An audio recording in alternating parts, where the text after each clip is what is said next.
2 अक्टूबर 2025 संत रखवाल दूत का पर्व। पहला पाठ निर्गमन ग्रंथ अध्याय 23 पद संख्याएं 20 से 23। प्रभु यह कहता है, मैं एक दूत को तुम्हारे आगे आगे भेजता हूँ। वह रास्ते में तुम्हारी रक्षा करेगा और तुम्हें उस स्थान ले जाएगा जिसे मैंने निश्चित किया है।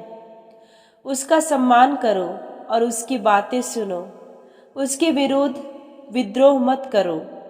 वह तुम्हारा अपराध नहीं क्षमा करेगा, क्योंकि उसे मेरी ओर से अधिकार मिला है। यदि तुम उसकी बातें मानोगे और मैं जो कुछ कहूँगा वह सब पूरा करोगे, तो मैं तुम्हारे शत्रुओं का शत्रु और तुम्हारे विरोधियों का विरोधी बनूंगा। मेरा दूत तुम्हारे आगे आगे चलेगा और तुम्हें अमोरियों, हित्तियों, पेरिजियों, कनानियों, हिवियों तथा युबेसियों के देश पहुंचा देगा और मैं इनका सर्वनाश करूंगा। प्रभु की वाणी।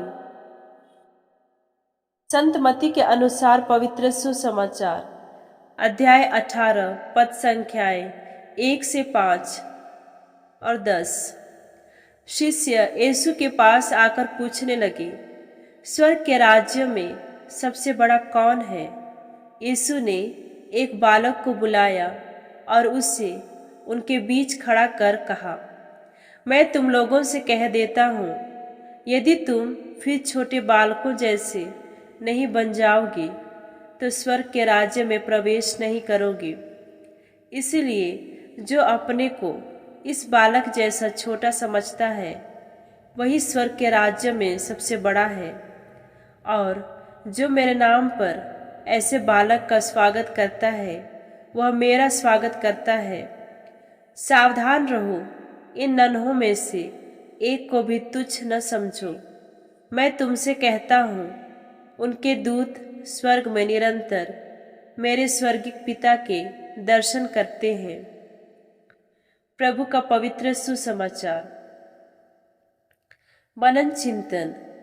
आज हम रक्षक दूतों का पर्व मनाते हैं, जिसके बारे में हम मत्ती के सुसमाचार अध्याय 18 पद संख्या 10 में पाते हैं, जहाँ यीशु कहते हैं, देखो तुम इन छोटे बच्चों को तुच्छ मत समझो, क्योंकि मैं तुमसे कहता हूँ कि उनके स्वर्गदूत स्वर्ग में सदा मेरे पिता का मुख देखते हैं।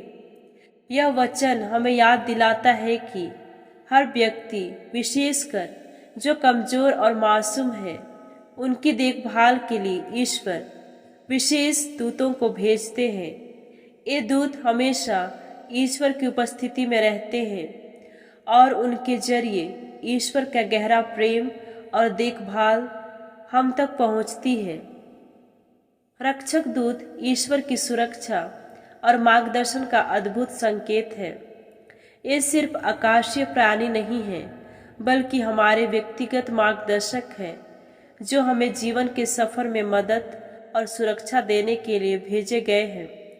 चाहे हम शारीरिक खतरों का सामना करें, आध्यात्मिक चुनौतियों से जूझे या रोजमर्रा के फैसले ले, हमारे दूत हमेशा हमारे साथ होते हैं तथा शांतिपूर्वक हमें सही दिशा में ले जाते हैं। यह वचन हमें हमारे प्रति ईश्वर की देखभाल पर और अधिक भरोसा करने के लिए प्रेरित करती है। जब भी हम अकेला या अनिश्चित महसूस करते हैं, हमारे रक्षक दूत हमारे साथ होते हैं, हमें रास्ता दिखाते हैं और हमारे लिए प्रार्थना करते हैं। ये रक्षक दूत हमें खतरों से बचाने, अच्छे निर्णय लेने और मुश्किल समय में सांत्वना देने का काम करते हैं। अपने रक्षक दूतों को याद करने से हमें यह एहसास होता है कि ईश्वर हर पल हमारे साथ है। हम कभी भी पूरी तरह से अकेले नहीं होते, क्योंकि ईश्वर का प्रेम इन स्वर्गीय रक्षकों के माध्यम से हमेशा हमारे साथ होता है।